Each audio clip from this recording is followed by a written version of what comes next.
भौगोलिक दृष्टिकोण ब्रिटिश ओडिशा सीमा सहित मिसी रही ओडिया भाषाभाषी गणयात राज्य मानकर संख्या थिला 26 एवं यही गणयात बा देशीय राज्य गुड़ी को सेमानकर आयतन दृष्टि क ख एवं ग श्रेणी रे विभक्त कराइथिला।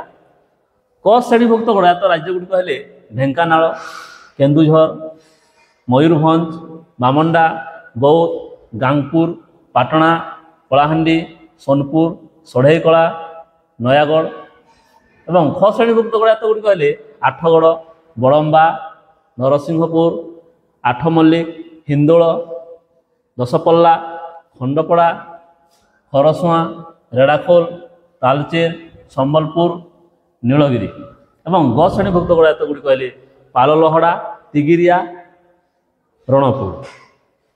ये है ओडिशा मानचित्र 1936 मसीहा समय।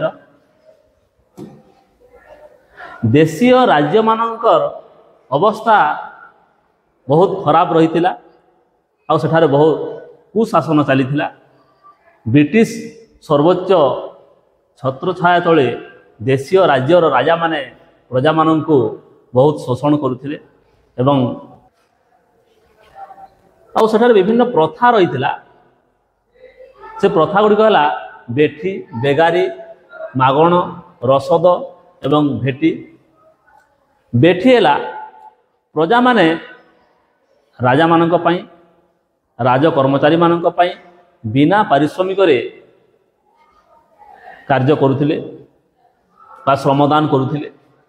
बेगारी बेगारी एपरि एक प्रथा थिला जे बेगारी राजा बा राज कर्मचारी मानकु बिना पावणारे पालिंकी रे गोटे स्थान को बही नौथिले एवं मागण राजकीय विवाह एवं उत्सव समय प्रजा माने अर्थ एवं उपहार प्रदान करथिले।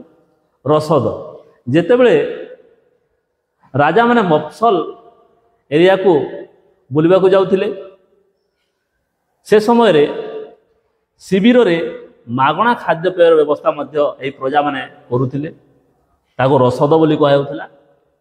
एवं भेटी भेटी है पर्वपर्वाणी समय रे राजवास को प्रजा माने उपहार पठाउथिले।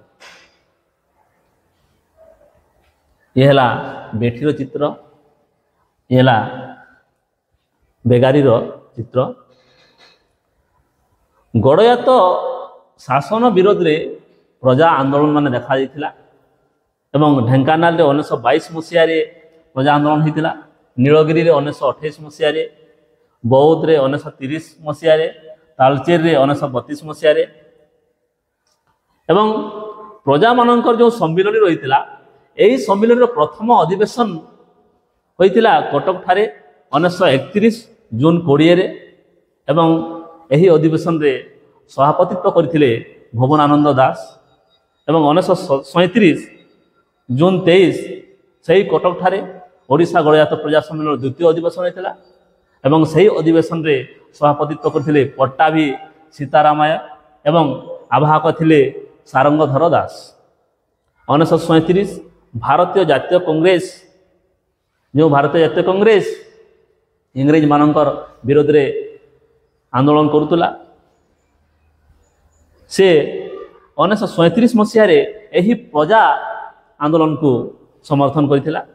1938 सारंगधर दास नीलगिरी प्रजामंडल गठन कले। 1939 तालचेर रे प्रजामंडल आंदोलन आरंभ होता।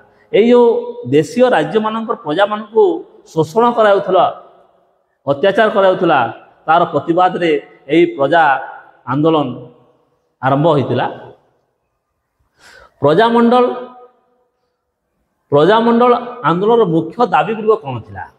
दाबी गुड़िक रही जो चारोटी प्रथा रही बेठी, बेगारी, मागण, रसद, भेटी यही सब प्रथा गुड़ी को बंद करवा एवं प्रजा मानू अभिव्यक्ति करिवार अधिकार को प्रदान करवा, गणमाध्यम को स्वाधीनता प्रदान करवा एवं विभिन्न मौलिक नागरिक अधिकार प्रदान करवा यही दाबी गुड़िक रही। चाष जमी उपरे रयतर अधिकार संपर्कित स्पष्ट नियम प्रचलन करवा, जंगलजात द्रव्यर सुविनियोग ଓ ଆଦିବାସୀ ଜନଜାତିମାନଙ୍କୁ ଜଙ୍ଗଲଜାତ ଦ୍ରବ୍ୟ ଉପଯୋଗ କରିବାର ଅଧିକାର ମଧ୍ୟ ପ୍ରଦାନ କରିବା, ଏକଚାଟିଆ ବାଣିଜ୍ୟ କାରବାରକୁ ବନ୍ଦ କରିବା, ଏହିସବୁ ଦାବି ଗୁଡ଼ିକ ପ୍ରଜାମାନେ ରଖିଥିଲେ।